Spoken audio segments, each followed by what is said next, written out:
Salutations.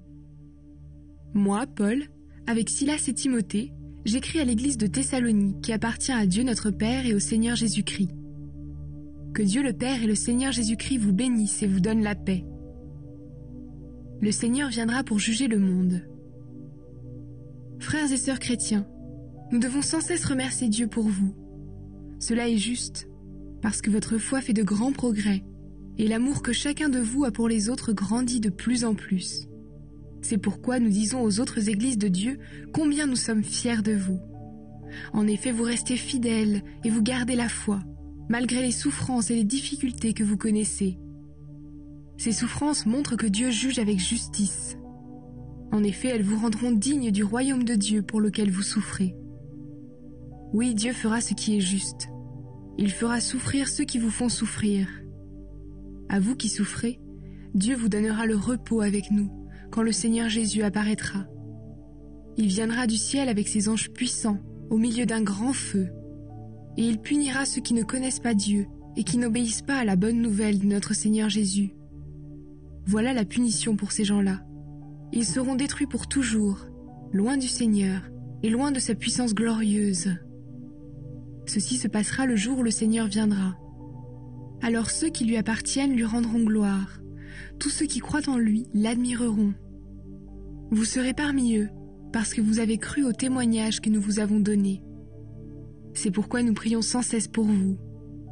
Voici ce que nous demandons à notre Dieu, qu'il vous fasse vivre en accord avec l'appel que vous avez reçu de lui, que par sa puissance, il vous aide à faire tout le bien que vous souhaitez, qu'il rende votre foi active.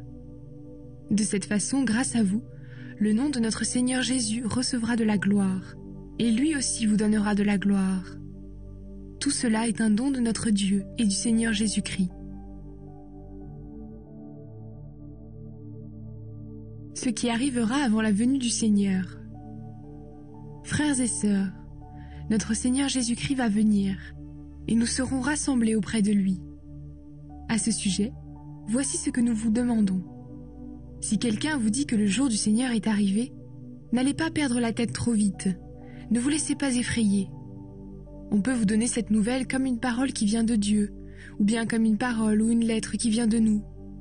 Ne laissez personne vous tromper par n'importe quel mensonge. En effet, ce jour n'arrivera pas avant la grande révolte contre Dieu. Le mauvais, celui qui est condamné, doit d'abord se faire connaître. C'est l'ennemi. Il s'opposera à tout ce qui est saint et à tout ce que les gens adorent. Il osera s'asseoir lui-même dans le temple de Dieu et il affirmera qu'il est Dieu. Quand j'étais encore avec vous, je vous en ai parlé. Est-ce que vous l'avez oublié? Et maintenant, vous savez ce qui le retient. Ainsi, il se montrera seulement au moment prévu. La puissance mystérieuse du mauvais est déjà en train d'agir. Quand ce qui le retient encore ne sera plus là, il n'agira plus en se cachant. Alors le mauvais sera découvert, et le Seigneur Jésus le fera mourir par le souffle de sa bouche. Il le détruira en apparaissant avec puissance. Quand le mauvais viendra avec la force de Satan, il fera toutes sortes d'actions puissantes. Il fera des choses étonnantes et extraordinaires pour tromper les gens. Par toutes sortes d'actions mauvaises, il trompera les gens qui se perdent. Et ils se perdent parce qu'ils n'ont pas reçu et aimé la vérité qui pouvait les sauver. À cause de cela, Dieu leur envoie une force trompeuse qui les fait croire aux mensonges. Alors tous ceux qui n'ont pas cru à la vérité, mais qui ont pris plaisir à faire le mal seront condamnés. Appel à être des croyants solides. Frères et sœurs très aimés du Seigneur, nous devons remercier Dieu à votre sujet en toute occasion. En effet, Dieu vous a choisi depuis le début pour vous sauver. Et vous êtes sauvés parce que le Saint-Esprit rend votre vie sainte et parce que vous croyez à la vérité. Il vous a appelé à cela par la bonne nouvelle que nous vous avons annoncée pour que vous participiez à la gloire de notre Seigneur Jésus-Christ. Alors, frères et sœurs, résistez et gardez solidement l'enseignement que nous vous avons donné, en parole ou par lettre. Dieu notre Père nous a aimés et il nous a donné gratuitement un encouragement qui dure toujours et une espérance solide. Nous lui demandons, ainsi qu'à notre Seigneur Jésus-Christ lui-même, de remplir vos cœurs de courage, qu'il vous donne la force de faire toujours le bien en actes et en paroles.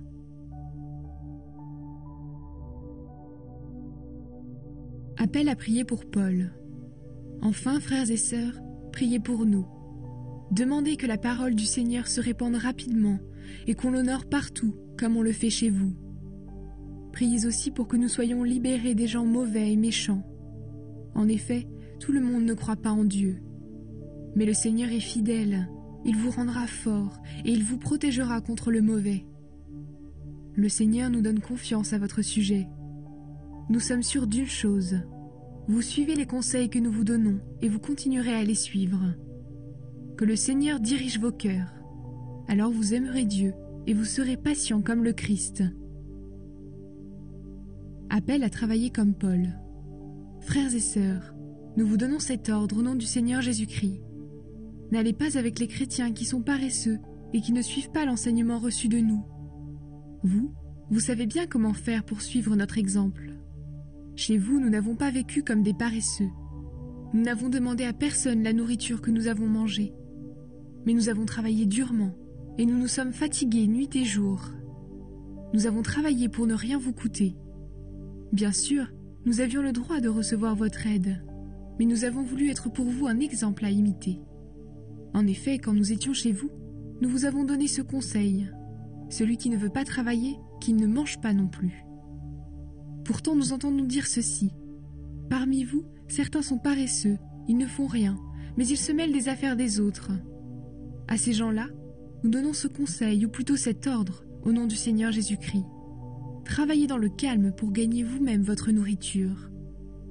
Et vous, frères et sœurs, continuez à faire le bien sans vous décourager. Si certains n'obéissent pas à ce que nous disons dans cette lettre, prenez cela au sérieux.